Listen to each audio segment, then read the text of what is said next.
This channel does not promote any violent, harmful, or illegal activities. All content provided by this channel is meant for an educational purpose only. অন্যদিকে মালদার হরিশ্চন্দ্রপুরে গুণধর ছেলের কীর্তিফাঁস। জীবিত বাবা, কাকা, জেঠুকে মৃত দেখিয়ে ডেথ সার্টিফিকেট ইস্যু করে সম্পত্তি হাতানোর ছক। ভাবুন একবার, জালিয়াতিতে সাহায্য তৃণমূল পঞ্চায়েত সদস্যার। শুনানির সময় পর্দাফাঁস ভূমি সংস্কার দফতরে। অভিযোগ দায়ের খোদ ভূমি সংস্কার আধিকারিকের। জাল সার্টিফিকেট সই রয়েছে হরিশ্চন্দ্রপুর গ্রাম পঞ্চায়েত তৃণমূলের পঞ্চায়েত সদস্যা বর্ষা দাসের। শুধু তাই নয়, ভুল বুঝিয়ে কংগ্রেসের পঞ্চায়েত প্রধানকে দিয়েও সই করান ওই তৃণমূল সদস্যা। শুনানির সময় জালিয়াতি ধরা পড়ে যায়, আর তারপরে নড়ে চড়ে বসে প্রশাসন। ভূমি ও ভূমি সংস্কার আধিকারিক এই নিয়ে বিডিওকে এবং জেলা শাসকের কাছে লিখিত অভিযোগ দায়ের করেছেন।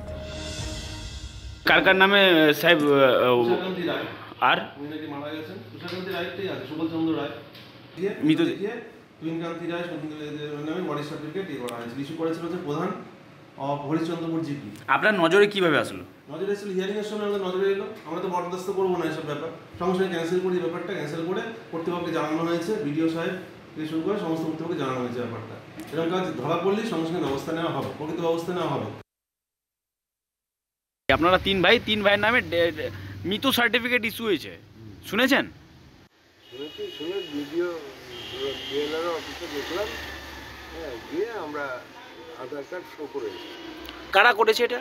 আমি জানি না কারা করেছে, আমি কাদের নাম বলবো। আপনারা কি করে জানলেন যে আপনার নামে মৃত সার্টিফিকেট? লোকের সম্বন্ধে লোক মারফত শুনতে পেলাম। কি শুনেছিলেন আপনি?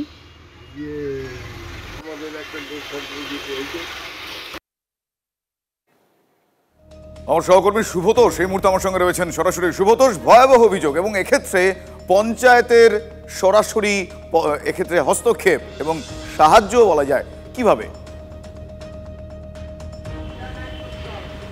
শুধু সাহায্য বললে তো ভুল হবে, কারণ তার সই রয়েছে রীতিমতোভাবে। তিনি সেই সার্টিফিকেট বার করে দিয়েছেন। সেখানে তার সেই বর্ষা দাস, সেখানকার তিনি তৃণমূলের পঞ্চায়েত সদস্য।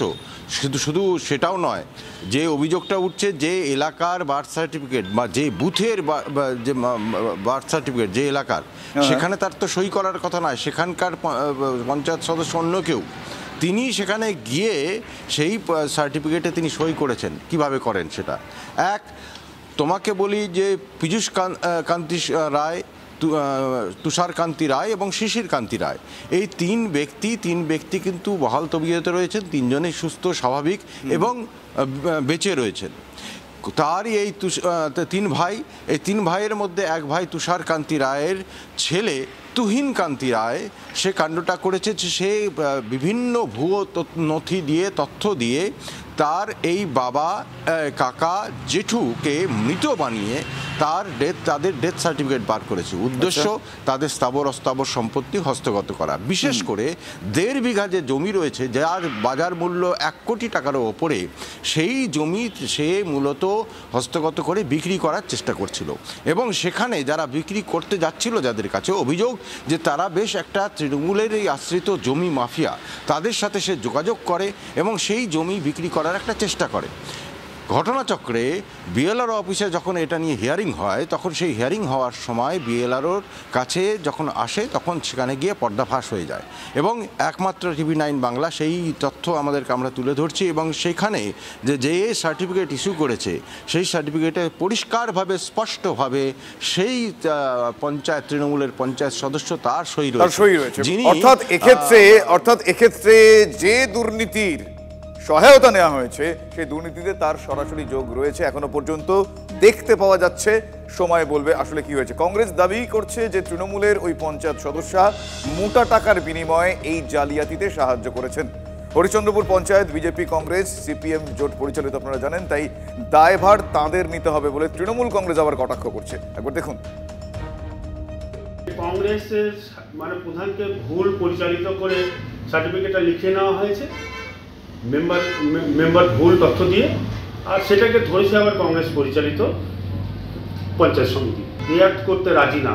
যদি এর মধ্যে যারা দোষী, যারা প্রকৃত দোষী, তাদেরকে যদি যত রকম শাস্তি করা উচিত, সেরকম শাস্তির ব্যবস্থা আমার মনে হয় করা উচিত। মিসগাইড করেছে তো উনি কি দেখে সই করবেন না? আর তারপরেও যদি কোনো দলীয় কেউ সে যেই হোক, তৃণমূলের হোক, কংগ্রেসের হোক আর বিজেপির হোক, কোনো মেম্বার যদি অনৈতিকভাবে এই মৃত্যু সার্টিফিকেট বের করে থাকে তো তারও বিরুদ্ধে ব্যবস্থা নিবে আধিকারিকরা, এবং এটা আমাদের দাবি থাকবে সঠিকভাবে তদন্ত হোক এবং আইনের পথে যাক, আর সত্যিকারে যারা দোষী তাদের শাস্তি হোক। তিনজনই বেঁচে আছেন, তিনজনকেই মৃত প্রমাণ করে দিয়ে একটা সার্টিফিকেট বেরিয়ে গেল, ওয়ারিশ সার্টিফিকেট বেরিয়ে গেল। যে সংসদের যে সদস্য আছেন সেই সংসদের ওয়ারিশ সার্টিফিকেটের ব্যাপারে তিনি সার্টিফাইড দিতে পারেন। তার মানে মোটা টাকার লেনদেন হয়েছে, মোটা টাকার লেনদেন হয়েছে বলেই তো আজ উনি ভুলভাল একটা সার্টিফিকেট দিয়েছেন। আবার কলকাতা ধর্ষণের অভিযোগ, গ্রেফতার কলকাতার নামী কলেজের এক ছাত্র। প্রাক্তন সহপাঠীকে ধর্ষণের অভিযোগে গ্রেফতার করা হয়েছে তাকে। দক্ষিণ কলকাতার গড়ফা থানা এলাকার ঘটনা। অভিযুক্ত ছাত্র বাগুইয়াটির বাসিন্দা। 21শে ডিসেম্বর বন্ধুর ফাঁকা ফ্ল্যাটে মদ খাইয়ে অচেতন করে ধর্ষণ করেছে বলে অভিযোগ। মঙ্গলবার রাতে থানায় অভিযোগ দায়ের করা হয়। অভিযোগ পেয়ে রাতেই গ্রেফতার করা হয় অভিযুক্তকে। গড়ফা থানা এলাকার ঘটনা এটি। তারা একই স্কুলে পড়তেন বলে জানা যাচ্ছে। পরবর্তীকালে অভিযোগকারিণী বেসরকারি ইঞ্জিনিয়ারিং কলেজের ছাত্রী আর অভিযুক্ত নামী কলেজের ছাত্র। এই মুহূর্তে আমার সহকর্মী সুপ্রিয় রয়েছেন। সুপ্রিয়, এখনো পর্যন্ত এই ঘটনা সংক্রান্ত কি কি তথ্য সামনে আসছে, কি জানা যাচ্ছে? শুভজিৎ, দেখো, তরুণীর অভিযোগের ভিত্তিতে বা লিখিতভাবে তিনি গড়ফা থানাতে ইতিমধ্যেই যে অভিযোগ জানিয়েছেন সেই অভিযোগের পরিপ্রেক্ষিতে বাগুইহাটি থেকে গড়ফা থানার পুলিশ অভিযুক্ত তরুণ অর্থাৎ সৃঞ্জয় দাশগুপ্ত তাকে কিন্তু ইতিমধ্যেই গ্রেপ্তার করেছে। তাকে আজকে আদালতে পেশ করা হবে এবং পুলিশের তরফ থেকে তাকে হেফাজতে নেওয়া হবে।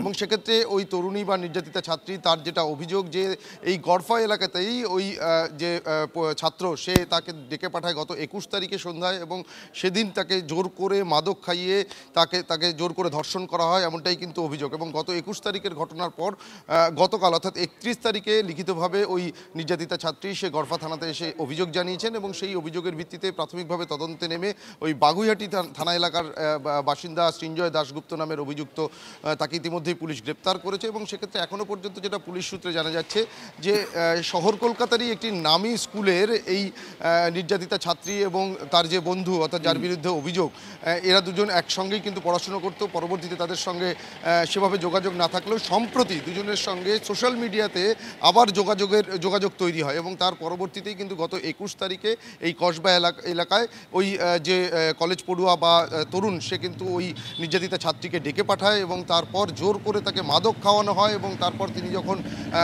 তন্দ্রাচ্ছন্ন হয়ে পড়েন সেই সময় তাকে জোর করে। সুপ্রিয়, ঘটনাটা তুমি বললে 21 তারিখের, তাই তো?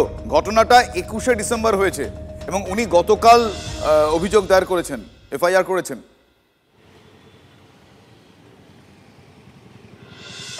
একদমই তাই, গত 21 তারিখের ঘটনা এবং গতকাল ওই নির্যাতিতা ছাত্রী সে লিখিতভাবে অভিযোগ দায়ের করেছেন ওই তরুণের বিরুদ্ধে এবং তারপরেই কিন্তু তাকে গ্রেপ্তার করে। ধন্যবাদ।